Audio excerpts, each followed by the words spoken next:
إن الحمد لله نحمده ونصلي على رسوله الكريم أما بعد أعوذ بالله السميع العليم من الشيطان الرجيم بسم الله الرحمن الرحيم إنا زينا السماء الدنيا بزينة الكواكب وحفظا من كل شيطان مارد لا يسمعون إلى الملأ الأعلى ويقذفون من كل جانب دحورا ولهم عذاب واصب إلا من خطف الخطفة فأتبعه شهاب ثاقب فاستفتهم أهم أشد خلقا أم من خلقنا إنا خلقناهم من طين لازب بل عجبت ويسخرون وإذا ذكروا لا يذكرون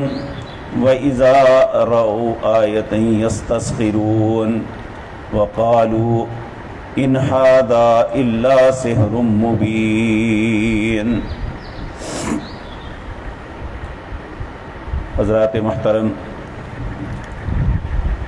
سورۃ صافات کی آغاز کی آیات میں ہم یہ بات پڑھ کے آئے ہیں، اللہ مالک نے 3 قسمیں اٹھائی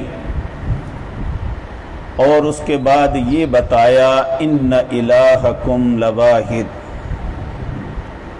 کہ تمہارا الہ اکیلا ہے اور کوئی نہیں۔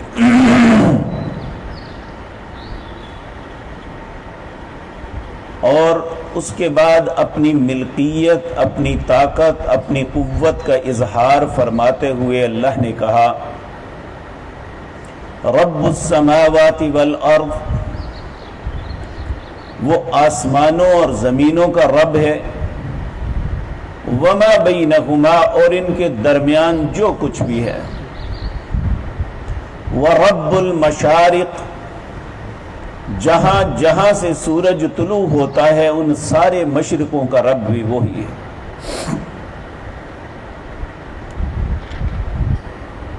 اس کے بعد اللہ رب العزت آسمان دنیا پہ جو اللہ کے افلاک کے اندر جو قوتیں قدرتیں ہیں،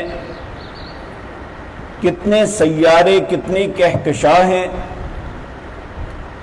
آج تک کوئی انسان ان تک نہیں پہنچ پایا۔ دنیا نے اس میں بڑی ترقی کی، اللہ نے بھی فرمایا سنریہم آیاتنا فی الآفاق، آفاق کے اوپر میری جو نشانیاں ہیں میں تمہیں دکھاؤں گا۔ بعض اوقات اپنے زوم کے اندر انہوں نے کہا کہ ہم نے سارا آسمان کنگھال مارا ہے، جتنے کہکشاں ہیں ہم ان تک پہنچ چکے، ہم نے ان کی تصویریں لے لی، لیکن جب اس سے آگے نظر دوڑائی تو جتنے دیکھ چکے اس سے کروڑوں کہکشاں آگے اور بھی بہت ہیں۔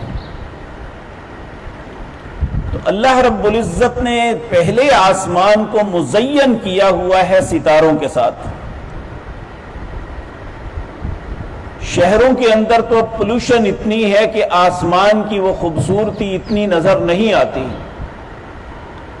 شہروں کی زندگی سے ہٹ کے ذرا الگ ہو کے دیکھیں، یا جب جس دن بارش ہو پھر آسمان صاف ہو، تو اللہ نے اس آسمان کو جس خوبصورتی کے ساتھ ان موتیوں سے سجایا ہوا ہے، انسان دنگ رہ جاتا ہے۔ تو یہاں بھی اللہ فرما رہے ہیں انا زینا السماء الدنیا، ہم نے آسمان دنیا کو مزین کیا ہوا ہے بزینت الکواکب، ایک خوبصورت زینت ستاروں کے ساتھ۔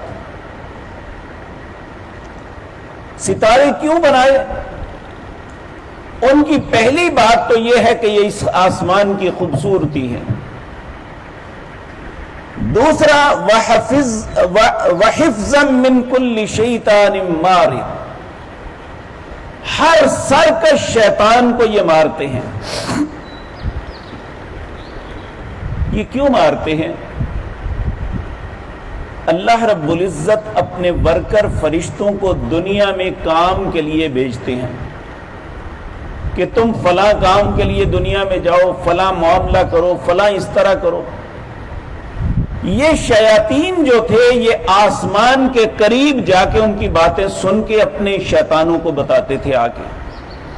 یہ جو نجومی ہوتے ہیں،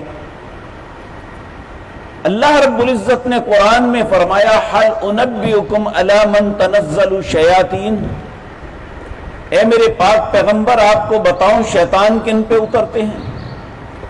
تنزل علی کل افاک اسیم، ہر جھوٹے اور گناہ کرنے والے انسان پہ اترتے ہیں.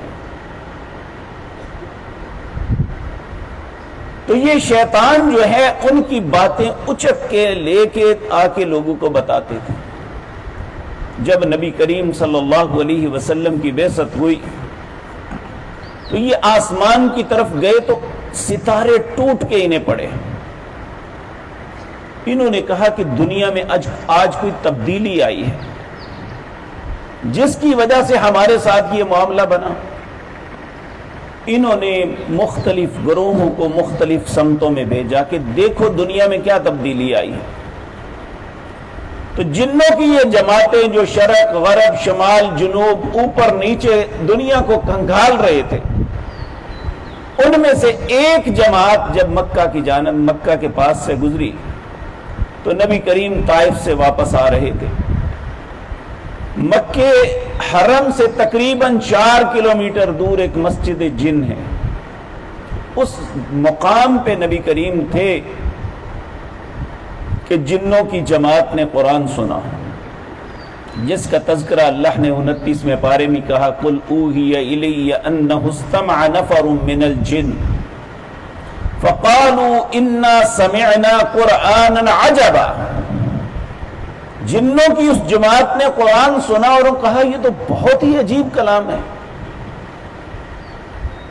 تو اللہ رب العزت نے اس وقت نبی کریم کی آمد کے بعد ان کے یہ سننے کا معاملہ بند کر دیا، اور ستاروں کو حکم ہے کہ جب بھی کوئی شیطان آسمان کی طرف جاتا ہے تو ستارہ ٹوٹ کے لپک کے اسے جلا دیتا ہے.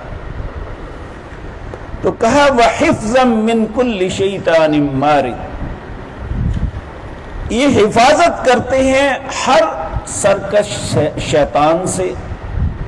لا يسمعون، تاکہ وہ نہ سن سکیں الی الملأ الاعلی، جو ملأ الاعلی میں ہو رہا ہے، یعنی جو اللہ کے فرشتے دنیا میں اللہ کے حکم کو نافذ کرنے کے لیے مشورہ کر رہے ہیں، یہ سن رہے ہیں، یہ نہ سن سکیں.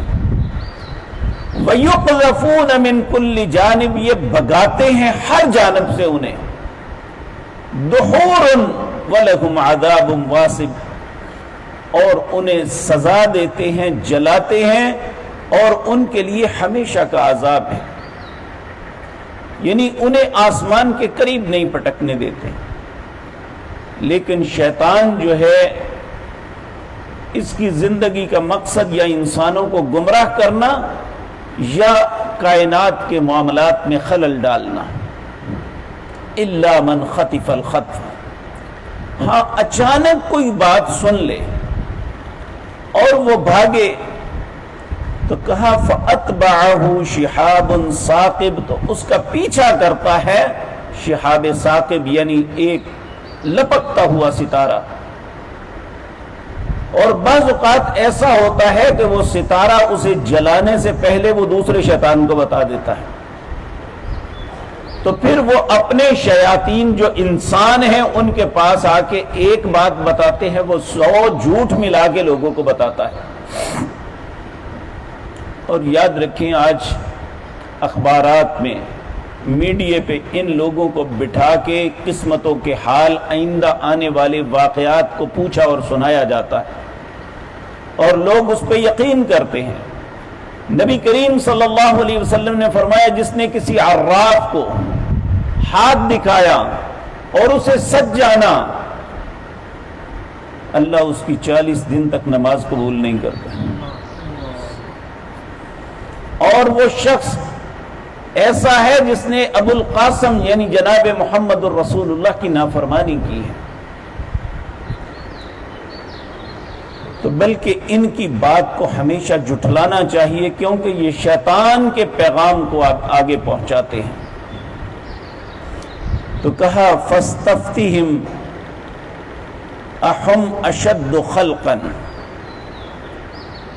اب اللہ رب العزت اپنے حبیب کریم کو فرما رہے ہیں ان سے ذرا پوچھو، یہ مشرکین مکہ جو آپ کی ہر بات کو جھٹلاتے ہیں، فاستفتہم، ان سے پوچھو، اہم اشد خلقا، کیا پیدائش کے اعتبار سے تم زیادہ سخت ہو، ام من خلقنا، یا جن مخلوقات کو ہم نے پیدا کیا، فرشتوں کو، جنات کو، تم زیادہ سخت ہو یا وہ؟ انا خلقناہم من طین لازب، تمہیں تو میں نے ایک چیکنی مٹی سے پیدا کیا، ایک لیس دار مٹی سے بنایا. پھر اللہ اپنے حبیب کریم کو کہتے ہیں بل عجبتا، کیا آپ اس بات پہ تعجب کرتے ہیں، ویسخرون، کہ وہ مذاق اڑا رہے ہیں. انسان کی فطرت دو قسم کی ہے، ایک سلیم الفطرت انسان ہوتا ہے جو ہر اچھی بات کو قبول کرتا ہے، ایک بد فطرت ہوتا ہے وہ کبھی اچھی بات کو قبول نہیں کرتا، ہر بری بات کو لپک کے لیتا ہے. تو اللہ رب العزت اپنے حبیب کریم کو فرما رہے ہیں بل عجبتا، آپ تعجب کر رہے ہیں، وَيَسْخَرُونَ، کہ یہ مذاق اڑاتے ہیں. وَإِذَا ذُكِّرُوا لَا يَذْكُرُونَ، جب انہیں نصیحت کی جاتی ہے تو نصیحت کو قبول نہیں کرتے. وَإِذَا رَأَوْا آیَةً يَسْتَسْخِرُونَ، جب بھی ان کے پاس اللہ کی طرف سے کوئی نشانی آتی ہے تو اس کا مذاق اڑاتے ہیں. کہا وَقَالُوا إِنْ هَذَا إِلَّا سِحْرٌ مُبِينٌ، اور یہ کہتے ہیں یہ تو ظاہراً جادو ہے. یعنی جب کسی بات کا جواب نہیں بن پڑتا تو کہہ دیتے ہیں یہ جادو ہے جی. تو اللہ رب العزت یہ ساری باتیں سمجھا رہے ہیں کہ اگر شیاطین اس طرح کرتے ہیں تو اے حضرت انسان تو شیطان نہ بن. جب انسان بھی وہی کردار ادا کرتا ہے جو شیاطین کر رہے ہیں تو پھر اس میں اور اس میں کوئی فرق نہیں رہ جاتا. کیونکہ سورۃ ناس کے اندر اللہ نے فرمایا نا الذی یوسوس فی صدور الناس، جو لوگوں کے دلوں میں وسوسے ڈالتے ہیں، من الجنۃ والناس، یہ جنوں میں بھی ہے اور انسانوں میں بھی. تو عمومی شیاطین جنوں میں ہے اور انسانوں کے اندر بھی بعض بدفطرت ایسے ہوتے ہیں جو شیاطین کا کردار ادا کرتے ہیں. نہ وہ خود حق بات کو قبول کرتے ہیں نہ لوگوں کو اس کو قبول کرنے کے لیے کہتے ہیں، بلکہ لوگوں کو ہر بری راہ پہ چلانے کی کوشش کرتے ہیں.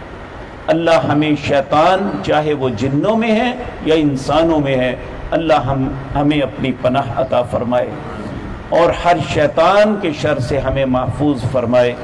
اور اس کے بعد اللہ رب العزت انسان کو احساس دلا رہے ہیں کہ میں نے کس طرح تمہیں پیدا کیا. اللہ نے زندگی اور توفیق دی تو انشاءاللہ آئندہ مجلس میں عرض کروں گا. اقول قولی ھذا واستغفر اللہ.